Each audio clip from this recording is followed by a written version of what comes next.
Jean chapitre 3, du verset 1er jusqu'au verset 9, jusqu'au verset 8.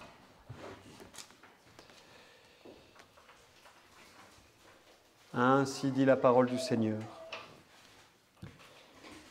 Or, il y avait un homme d'entre les pharisiens, nommé Nicodème, l'un des principaux juifs. Cet homme vint de nuit trouver Jésus et lui dit : « Maître, nous savons que tu es un docteur venu de la part de Dieu, car personne ne peut faire ces miracles que tu fais, si Dieu n'est avec lui. » Jésus lui répondit : « en vérité, je te dis que si un homme ne naît de nouveau, il ne peut voir le royaume de Dieu. » Nicodème lui dit : « Comment un homme peut-il naître quand il est vieux ? Peut-il rentrer dans le sein de sa mère et naître une seconde fois ? » Jésus répondit : « en vérité, je te dis que si un homme ne naît d'eau et d'esprit, il ne peut entrer dans le royaume de Dieu. Ce qui est né de la chair est chair, ce qui est né de l'esprit est esprit. Ne t'étonne point de ce que je t'ai dit, il faut que vous naissiez de nouveau. Le vent souffle où il veut, et tu en entends le bruit. Mais tu ne sais ni d'où il vient, ni où il va. Il en est de même de tout homme qui est né de l'Esprit. » Amen. Que le Seigneur bénisse sa très sainte parole. Alors, nous sommes toujours dans notre série de méditation qui consiste en un survol de la Sainte Écriture. Nous avons, les semaines passées, médité les grands faits de l'incarnation de Jésus-Christ, de son adoration par les mages, de son baptême, de sa tentation.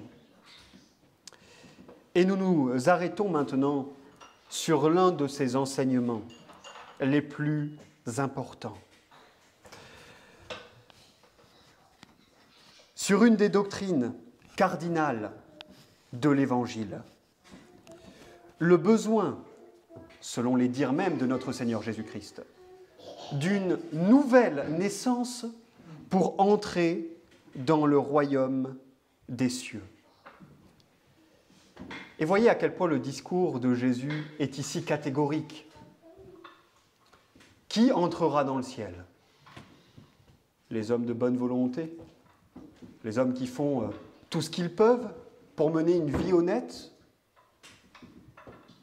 Pour obéir tant bien que mal, soit aux principes moraux qu'on leur a enseignés, soit même pour ceux qui en ont connaissance explicitement, pour obéir à la loi de Dieu ? Non. Celui qui entrera dans le royaume des cieux, nous dit Jésus, c'est celui qui sera né de nouveau, qui sera rené, qui passera par une seconde naissance. Sans cela, pas de royaume des cieux. Le seul moyen pour entrer dans le royaume des cieux, pour entrer dans le paradis, dans la compagnie des anges et du Dieu trinitaire, c'est de naître de nouveau. D'où vient ce besoin d'une nouvelle naissance pour entrer dans le royaume des cieux ? Nous avons lu, n'est-ce pas, le psaume 14, qui nous rappelle les effets désastreux de la chute sur le genre humain. Nous avons besoin de naître de nouveau pour entrer dans le royaume des cieux, parce que depuis la chute, nous sommes des créatures corrompues. Le péché, chez chacun d'entre nous, s'est emparé de toutes nos facultés. Ce matin, en méditant sur la justification, nous avons médité sur la manière dont le Christ nous sauve de la condamnation du péché. Mais le Christ ne se contente pas de nous sauver de la condamnation du péché. Il nous sauve aussi de son pouvoir, du pouvoir que le péché a sur nos âmes. C'est de cela dont il est question. Le Christ, par son œuvre de rédemption, restaure l'homme dans sa dignité première. L'homme qui est devenu semblable à une brute, à une bête brute, après la chute. Le Christ le restaure dans sa dignité première, lui accorde une dignité supérieure même à celle de nos premiers parents avant la chute. Ailleurs, l'apôtre Paul se fera l'écho de l'enseignement de notre Seigneur Jésus-Christ ici, lorsqu'il dira que la chair et le sang n'héritent pas du royaume des cieux. Ce qui est né de la chair est chair, ce qui est né de l'esprit est esprit. Il faut donc renaître. Le premier point sur lequel nous allons méditer cet après-midi, avant de méditer sur la nature de cette seconde naissance, il nous faut nous intéresser à une question que pose ce texte, laquelle n'est pas si évidente que cela à trancher. Alors, évidemment, cela ne nous apparaît pas lorsqu'on lit le texte de Jean 3 à partir d'une traduction de la Sainte Écriture. Mais il y a une ambiguïté, pour ainsi dire, dans la façon dont nous devons rendre les déclarations du Seigneur Jésus ici. Au verset 3, nous trouvons qu'il est dit « Jésus lui répondit, en vérité, je te dis que si un homme ne naît de nouveau, il ne peut voir le royaume de Dieu. » Et au verset 7, il est dit « Ne t'étonne point de ce que je t'ai dit, il faut que vous naissiez de nouveau. » Où se trouve l'ambiguïté?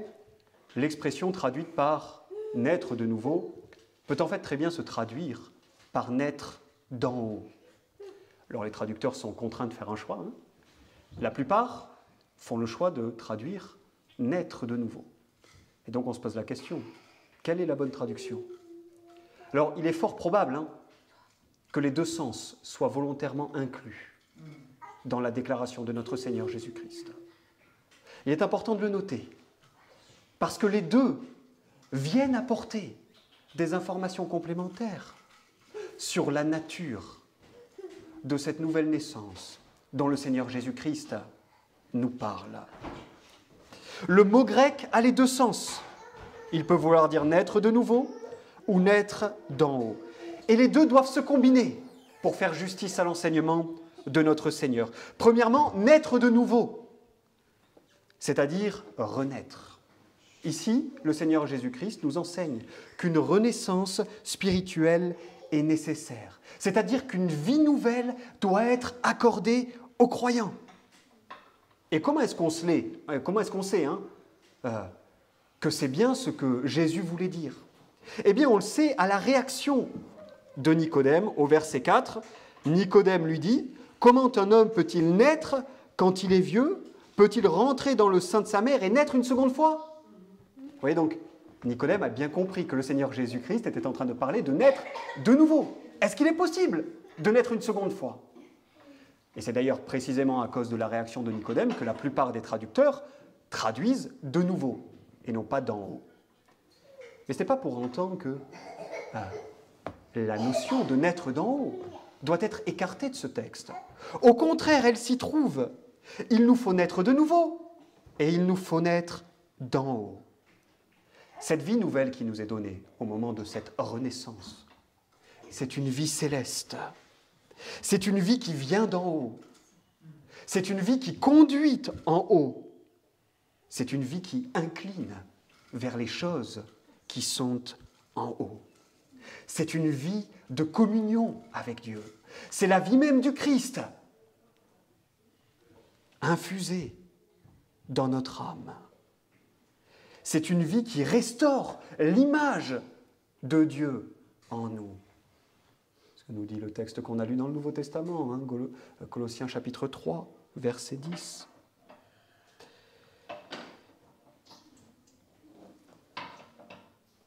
C'est l'usage général dans le Nouveau Testament, pas l'usage uniforme, mais l'usage général de rendre le terme que le Seigneur emploie ici par d'en haut. De plus, notre Seigneur utilise une expression qui en fait renvoie à cette idée de naître d'en haut. Lorsqu'il parle de naître d'eau et d'esprit, naître de l'esprit, c'est une expression synonyme à naître d'en haut. Et enfin, il y a un autre indice qui nous indique que la notion de naître d'en haut se trouve dans ce texte. C'est que partout ailleurs chez Jean, la nouvelle naissance est une naissance de Dieu. Celui qui est né de Dieu, y compris dans le prologue de Jean. Jean chapitre 1, verset 12, à ceux qui l'ont reçu, cette parole, elle a donné le pouvoir de devenir enfant de Dieu. Pareil dans la première épître de Jean, 1 Jean chapitre 2, verset 29, 1 Jean chapitre 3, verset 9, 1 Jean chapitre 4, verset 7. Pour Jean, la nouvelle naissance, c'est toujours une naissance de Dieu. Pourquoi ?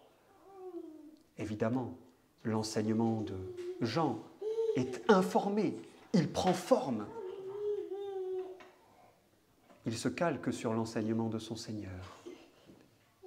C'est donc les deux notions qui sont jointes dans les déclarations de notre Seigneur Jésus-Christ ici. Pour entrer dans les cieux, il faut naître de nouveau, il faut naître une seconde fois, et il faut naître d'en haut.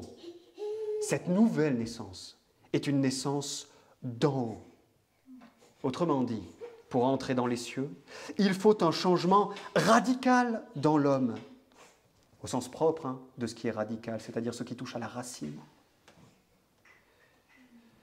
Une autre manière de le dire, ceux qui sont nés une seule fois ne rentreront pas dans le royaume des cieux. Nul ne rentre dans le royaume des cieux sans être né de nouveau, sans être né d'en haut. Cette question étant à régler, tournons-nous maintenant vers la nature de cette nouvelle naissance. Non seulement notre Seigneur Jésus nous explique qu'il faut naître de nouveau, mais il nous explique ce qu'est cette nouvelle naissance, en quoi elle consiste. Premièrement, la nouvelle naissance dont nous parle le Seigneur Jésus-Christ, cette naissance d'en haut, consiste en une purification intérieure effectuée par l'Esprit. Et nous voyons ça au verset 5, lorsque le Seigneur Jésus dit « En vérité, je te dis, que si un homme ne naît d'eau et d'esprit, il ne peut entrer dans le royaume de Dieu. » C'est une naissance dont l'Esprit Saint est l'auteur, et c'est une naissance par laquelle l'Esprit Saint purifie le cœur. Les eaux ici, naître d'eau et d'esprit. L'eau est une référence au texte qu'on a lu comme invocation pour ce psaume, pour ce culte cet après-midi. Je répandrai sur vous des eaux pures. Ézéchiel chapitre 36, verset 25. On trouve la même chose en Tite chapitre 3, verset 5, en 1 Corinthiens chapitre 6, verset 11. Naître d'eau et d'esprit. Une naissance opérée par l'Esprit Saint au travers laquelle il purifie nos cœurs. La vie nouvelle qui nous est donnée au moment de la nouvelle naissance, c'est une vie parfaite, c'est une vie pure, c'est une vie céleste, c'est une vie qui contient en germe toutes les grâces de la rédemption. La foi, la repentance, la justice, la connaissance, la sainteté. C'est une vie qui purifie notre âme du pouvoir du péché. L'œuvre du Christ pour nous purifie de la condamnation du péché. L'œuvre du Christ en nous purifie du pouvoir du péché. Cette nouvelle naissance est un changement radical, une purification radicale de nos cœurs. Pas parfaite, mais radicale. Une fois pour toutes, les dispositions intérieures de notre âme sont changées. Elles sont orientées vers ce qui est saint, vers ce qui est juste, quoiqu'il demeure, dans toutes nos facultés, des restes de corruption. Mais un changement radical s'est produit. Une véritable purification vient d'être opérée dans le croyant lorsqu'il naît de nouveau. Il est né d'eau et d'esprit. Deuxièmement, et là c'est particulièrement le verset 8 qui va nous fournir les prochaines informations. Le vent souffle où il veut et tu en entends le bruit, mais tu ne sais ni d'où il vient, ni d'où il va. Il en est de même de tout homme qui est né de l'esprit. Le deuxième élément qu'il nous faut prendre en compte lorsque nous cherchons à connaître la nature de cette nouvelle naissance, alors ce n'est pas seulement une purification radicale intérieure, c'est aussi un acte souverain de l'Esprit Saint. Le vent souffle où il veut, dit notre Seigneur Jésus-Christ. De même que le vent souffle où il veut, l'Esprit régénère qui il veut et quand il le veut. Personne ne peut acheter la nouvelle naissance. Personne ne peut l'obtenir en trichant. Personne ne peut forcer, contraindre l'Esprit à le régénérer. L'Esprit est souverain, tout comme le vent souffle où il veut. L'Esprit accorde cette nouvelle naissance à qui il veut. Et d'ailleurs, l'image de la naissance, à ce titre-là, est très bien choisie, parce que nul d'entre nous n'a décidé de naître. Nul d'entre nous n'a rien fait pour naître. Dans notre naissance, nous sommes complètement passifs. Tout comme pour cette seconde naissance, l'homme est complètement passif. L'esprit, tout comme le vent, est libre d'agir comme il le veut et quand il le veut. Alors évidemment, qui sont les bénéficiaires de cette nouvelle naissance? La volonté de l'Esprit Saint est la même que celle du Père et du Fils.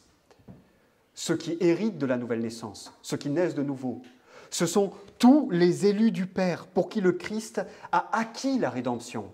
D'ailleurs, la nouvelle naissance est une des bénédictions que le Christ a acquis pour son peuple. Notre nouvelle naissance est obtenue par l'obéissance et la satisfaction de Jésus-Christ. Ainsi, tous ceux que de toute éternité le Père a choisis, tous ceux pour lesquels le Christ a accompli son œuvre de rédemption, en temps et en heure, ils naissent de nouveau, ils sont régénérés. Cette nouvelle naissance, c'est une grâce que le Christ nous a acquis selon le dessein éternel du Père. Alors, deuxièmement, elle est un acte souverain donc de l'Esprit. Troisièmement, ce que nous apprend ce texte, c'est que la manière dont elle s'opère est ineffable. Mais tu ne sais ni d'où il vient, ni où il va. En parlant du vent, nous dit le Seigneur Jésus. Il poursuit sa métaphore en nous disant que le vent, et c'est évidemment tout ce que nous ressentons, le vent, on en ressent les effets. Mais personne ne sait ni d'où il vient, ni où il va. On ne peut pas prévoir ces mouvements. On ne peut pas les lire à l'avance. On ne sait pas comment fonctionne le vent. Comme tu ne sais ni d'où le vent vient, ni d'où il va, de même, nous ne savons pas non plus comment l'Esprit œuvre cette nouvelle naissance. Oh, bien sûr, nous savons tout un tas de choses. Ce que je viens de vous dire, que cette nouvelle naissance, c'est une vie nouvelle, que c'est une purification. Dans l'Écriture sainte, elle est comparée, elle est appelée un homme nouveau, une nouvelle créature.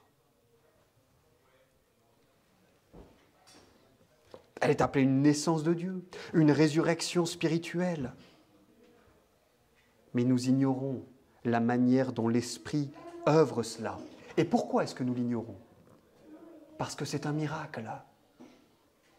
Parce que c'est un miracle. Et vous savez ce que c'est qu'un miracle? Un miracle, c'est quelque chose que seul Dieu peut faire. Personne d'autre que Dieu ne peut faire de miracle. C'est ça, la définition véritable d'un miracle. Un miracle, c'est quelque chose que seul Dieu peut faire. La nouvelle naissance, c'est un véritable miracle. Il n'y a pas moins de puissance manifestée, dégagée dans la nouvelle naissance qu'il n'y en a au moment de la création ou de la résurrection des corps, que l'on connaîtra bientôt. C'est un véritable miracle, parce que c'est un miracle, il n'appartient qu'à Dieu. Et nous en ignorons les voies. Nous ne savons pas comment l'Esprit fait pour œuvrer un tel miracle. Mais il le fait. Alors, gardons-nous toujours de penser la nouvelle naissance comme quelque chose de naturel, comme une simple influence morale qu'aurait par l'Esprit la parole de Dieu sur nos âmes. Non, c'est un changement radical, c'est un vrai miracle. C'est une vie nouvelle, véritablement, dans l'âme de l'homme, infusée dans l'âme de l'homme. La vie même du Christ ressuscité. C'est une œuvre divine, et parce qu'elle est divine, elle est impossible à sonder complètement. 1, elle est une purification intérieure, cette nouvelle naissance. 2, elle est un acte souverain de l'esprit. 3, elle s'opère d'une manière ineffable. Et 4, son efficacité est irrésistible et ses effets indubitables. Et c'est ce que nous dit le Seigneur Jésus dans ce verset 8 aussi, après avoir dit « le vent souffle où il veut » et avant de dire « tu ne sais ni d'où il vient ni où il va », le Seigneur Jésus dit « et tu en entends le bruit ». Tu vois, le vent, il souffle comme il veut. Tu ne sais pas, toi, ce qu'il fait, la direction qu'il prend. Par contre, tu en entends le bruit. Par contre, ses effets, tu les connais, tu les ressens. Eh bien, c'est la même chose avec la nouvelle naissance. L'Esprit est souverain. Nous ne savons pas toujours quand, à quel moment précisément il a agi dans nos vies. Nous ne savons pas quand il agira dans la vie des autres. Nous ne savons pas comment il fait. Mais par contre, lorsqu'il a fait, nous le savons. Nous le savons grâce aux effets de la nouvelle naissance. Comme tu constates la présence du vent par le bruit, aussi par les effets de la nouvelle naissance, tu peux constater qu'elle a bien eu lieu. Alors quels sont les effets de cette nouvelle naissance? Évidemment, on dit en général que c'est la première œuvre, le premier acte de l'âme qui est née de nouveau, c'est qu'elle place sa foi dans le Christ et que cette foi l'unit avec Jésus-Christ. Voilà le premier effet de la nouvelle naissance. La foi placée dans le Seigneur Jésus-Christ. Oh, peut-être ce n'est pas une grande foi.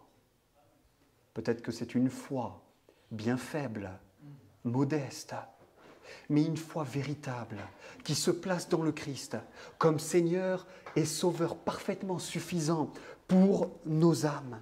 Voilà le premier effet de la nouvelle naissance. Tous ceux qui ont placé leur foi dans le Christ, c'est qu'ils sont nés de nouveau.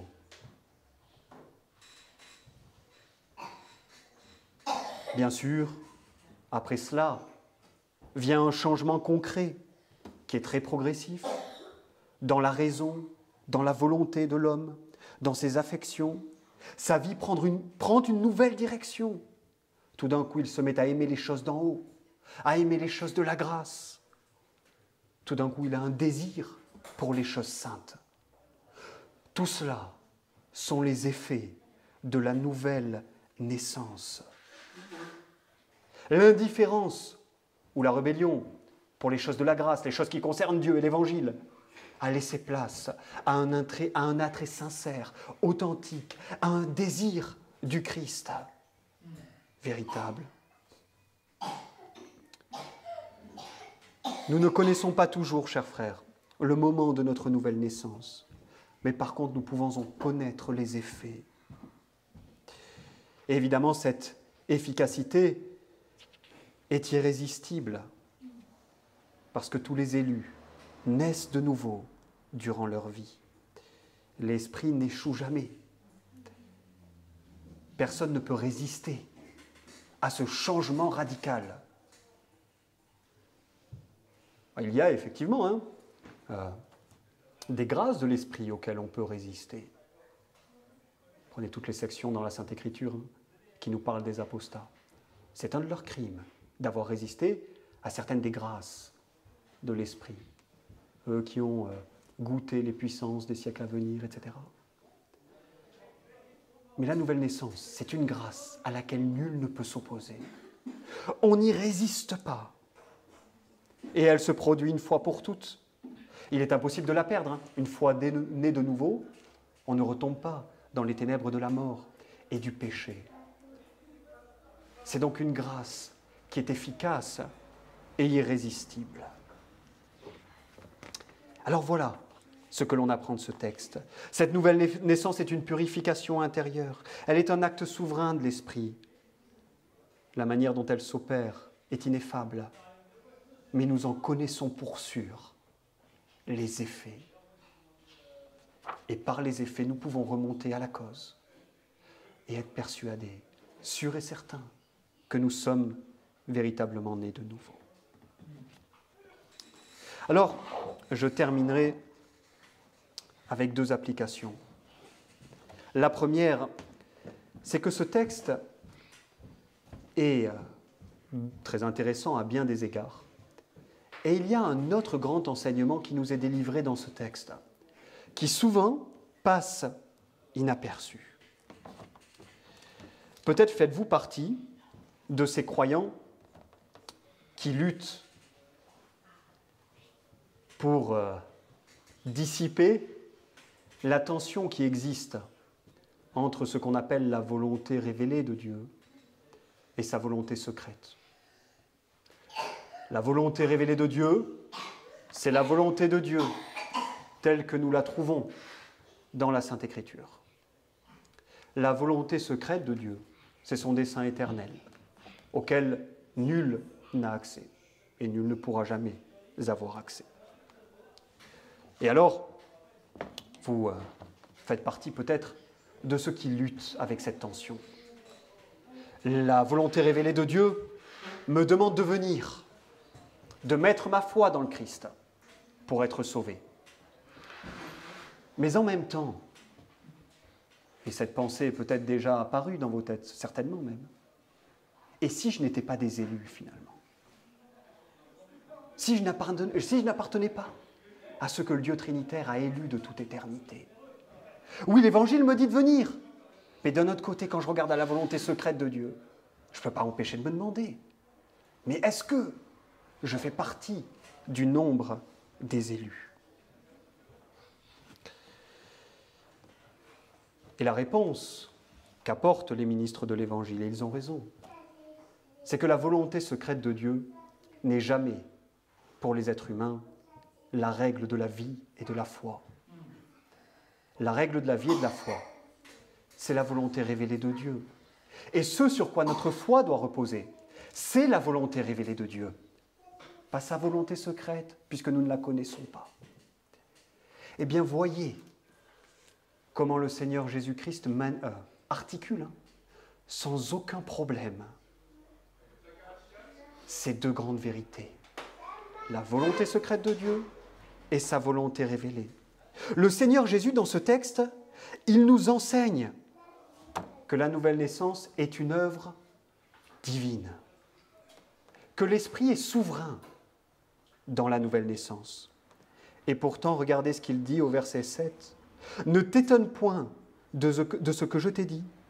Il faut que vous naissiez de nouveau. » Il faut. Oui, ça n'empêche pas ce que je viens de dire. La nouvelle naissance est une œuvre de la souveraine grâce de l'Esprit. Mais ton devoir, c'est de naître de nouveau. Tu dois naître de nouveau. Voilà la volonté révélée de Dieu pour nos vies. Notre vie n'est pas réglée par la volonté secrète de Dieu. Nous n'avons pas à essayer de percer, de sonder, de regarder au dessein de Dieu. Nous avons à vivre notre vie selon ce que Dieu nous révèle dans sa parole. Et la volonté révélée de Dieu, pour tous ceux qui écoutent l'Évangile, indépendamment du dessein d'élection, qui ne nous regarde pas, c'est « Venez au Christ, venez maintenant, et naissez de nouveau, sans quoi vous n'entrerez pas dans le royaume des cieux. Venez au Christ, croyez en lui. Si vous n'êtes pas encore né de nouveau, demandez à Dieu dans la prière de vous accorder cette grâce. Et dans sa volonté révélée, le Seigneur vous a laissé 2 promesses qui doivent vous encourager. En Matthieu chapitre 7 et au verset 8, il nous rappelle que celui qui cherche trouve et qu'on ouvre à celui qui frappe. Avez-vous un doute à propos de votre nouvelle naissance? Demandez-la à Dieu. Et mettez toute votre foi dans cette promesse. Celui qui cherche trouve. On ouvre à celui qui frappe. Et vous avez cette autre promesse en Jean chapitre 6 et au verset 37, où le Christ promet qu'il ne rejettera jamais aucun de ceux qui viennent à lui. Toutes ces vérités, elles sont des vérités, elles sont des promesses sur lesquelles vous pouvez faire reposer votre foi. Alors, ne vous laissez jamais paralyser par la volonté secrète de Dieu. Elle est secrète, elle ne vous appartient pas. Elle n'existe pas pour régler votre vie. Et si vous essayez de régler votre vie sur la volonté, avec la volonté révélée secrète de Dieu, avec la volonté secrète de Dieu, pardon, vous aurez beaucoup de problèmes. Parce que vous allez partir en chasse de quelque chose qui vous est inaccessible. La volonté secrète de Dieu, elle regarde Dieu. Les choses cachées sont à l'Éternel notre Dieu. Les choses révélées sont pour nous et pour nos enfants à perpétuité. Deutéronome 29, 29. Nous savons qu'il y a un dessein d'élection. Cela n'est pas une règle pour votre vie. La règle, c'est tu dois naître de nouveau. Tu dois venir au Christ sans te soucier de ce qui ne te regarde pas. Réglez votre vie par la volonté révélée de Dieu. Et vous verrez peut-être bien de vos troubles intérieurs et de vos soucis disparaître. La parole de Dieu est digne. Elle est digne. Toute votre foi peut reposer dessus. Vous ne serez jamais déçus, jamais confus. Fiez-vous aux promesses de Dieu. Acceptez l'offre de l'Évangile qui vous est faite, sans vous soucier du dessein d'élection. Regardez la volonté révélée de Dieu. Enfin, la deuxième et la dernière application par laquelle je conclus. Si vous êtes nés de nouveau, chers frères, souvenez-vous toujours que tout a changé pour vous. Vous avez une vie nouvelle, la vie même du Christ. Et cette vie, elle va aller en gagnant du terrain à mesure que votre pèlerinage se poursuit ici-bas. On appelle ça la sanctification. La sanctification n'est rien d'autre que le déploiement de cette vie nouvelle dans l'âme du croyant. Encore et encore, les forteresses ennemies du péché sont vaincues, elles s'écroulent. Et cette vie nouvelle avance, elle gagne du terrain. Et vous grandissez dans la grâce et dans la sainteté. Enfin, au jour de votre mort, cette vie nouvelle, elle s'emparera de toute votre âme. Et vous appartiendrez à la compagnie des justes, parvenus à la perfection, nous dit l'Épître aux Hébreux. Et enfin, au jour du jugement, lorsque votre corps vous sera rendu, cette même vie se déploiera dans ce corps glorieux et ressuscité qui sera semblable à celui du Christ. C'est un grand miracle que la nouvelle naissance. Un miracle manifeste.